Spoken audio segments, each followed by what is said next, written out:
তো গাইস প্রতিদিনের মতো গেমে নাড়াচাড়া দিচ্ছিলাম, তো হঠাৎ করে উপরে 4 লাখ ইভেন্ট আসে আর কি একটা। তো এখানে ক্লিক করার পরে গিফটে গেলাম। তো এখানে আর কি আমাকে 100 ডায়মন্ড গিফট দিল গেরিনা থেকে, আর সাথে 2টা অ্যাডভান্স রুম কার্ড।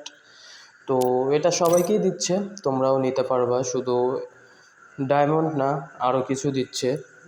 আর আইডির বয়স অনুযায়ী আর কি, আইডির যার বয়স যত আর কি, 4 বছর 5 বছর 7 বছর। তো তার সাথে ডায়মন্ডের সাথে এই ওয়াল যেটা দেখতেছো, ওয়ালটা আসলেই ভালো, মানে খারাপ লাগতেছে না, ওয়ালটা আমার কাছে ভালোই লাগতেছে আর কি। আর একটা হচ্ছে ইমোট, বুঝছো?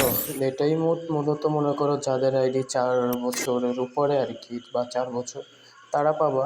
তবে ইমোটটা মোটামুটি ঠিক আছে, আমি 10-এর ভিতরে কত 4 দিব আর কি, 10-এর ভিতরে। তবে ইমোটটা অতটা খারাপ না, মোটামুটি ঠিক আছে।